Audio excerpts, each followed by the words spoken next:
This video is sponsored by Real Vision.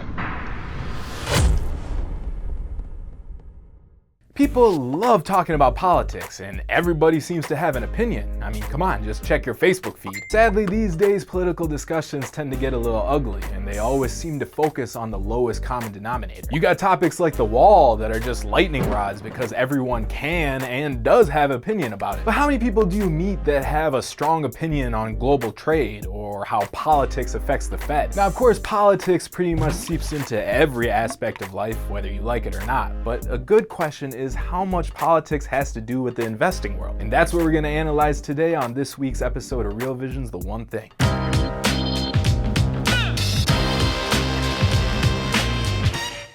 What's going on, investors? AK here. If Real Vision stands for anything, it's in showing all the relevant and well thought out viewpoints. And I see it in the comments. Sometimes you guys get disappointed because a certain political view is being shared over another. But let's get it straight though. At Real Vision, we're all about helping you with your investment framework. And that's going to involve analyzing different points of views. One recent Real Vision guest was not shy when it came to his feelings about President Trump. We are at a point of peak Trump. I actually, in my book, identify a specific date. September 20th, 2018, the S&P peaked at 2940. That happened to be exactly 800 points higher than election eve when it was 2140.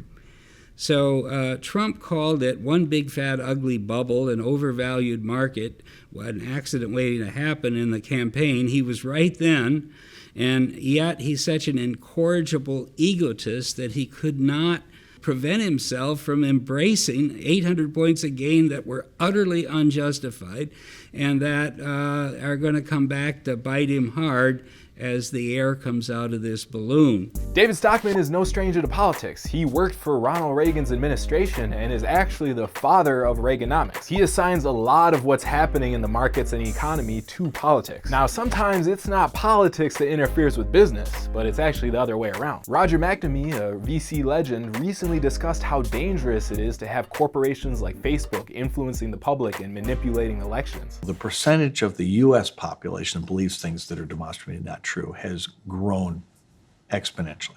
Roughly a third of the people in the country deny the connection between human action and climate change. Essentially, all scientists say that that is a clear thing. I think it's 5 or 7% of the population believes there's a link between vaccination and autism, even though not only does everybody say that's not true, but the guy who originally said it made it up. Now, you add those two together, that's 40%. There's almost no overlap in the communities that believe those things. So if 40% of the American public believes things are demonstrably not true, and if products like Facebook and Google contributed to that happening, then we have to recognize that we have a big percentage of our population that's susceptible to manipulation. Because Facebook will tell you, if you believe one conspiracy theory, you're prone to another one. And to me, I don't want to relitigate 2016. I want to make sure that future elections in the United States are decided by the voters in the United States. And I'd like to see everybody have a chance to vote, and I'd like to make sure that no foreign country and no bad actor in the U.S. can distort the process by using products that were designed to share birthdays and pictures of children. Larry McDonald, who's made some great macro calls on Real Vision in the past, recently turned bullish on Brazilian equities after Bolsonaro's presidential victory. He had this to say about applying political analysis in trading. We have a capitulation model that measures capitulation. We look at these different sectors. Is this a category 3 hurricane capitulation? And you can mathematically quantify the capitulation. And what we found, especially with Mexican equities, with Brazil last year, ahead of that election, the stories about Bolsonaro in Brazil, they made this guy, he looked like, this guy looked like Darth Vader coming in. And equities, and then you had a bunch of things going on in Brazil at the same time, with trucker strikes and everything. But the bottom line is the negative narrative, because of this media disruption, I think is profoundly expanded, more so than it ever existed 5, 10, 15 years ago. So what happens is the capitulation process and this vicious bear market can be so severe, and the exiting, and then sure enough, lo and behold, these produces a fantastic bull market.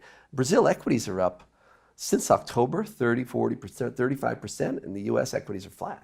So you've had 35% outperformance of Brazil versus the U.S. since October, all because of this whole, this politicization of information. Maybe we're living in extreme times where politics just plays a much bigger role than it used to in the markets. And this doesn't look to be changing anytime soon, so it's really important that you have a process that uses politics in the proper way and does not get influenced by emotion. And if you want help doing that, then make sure you subscribe to Real Vision.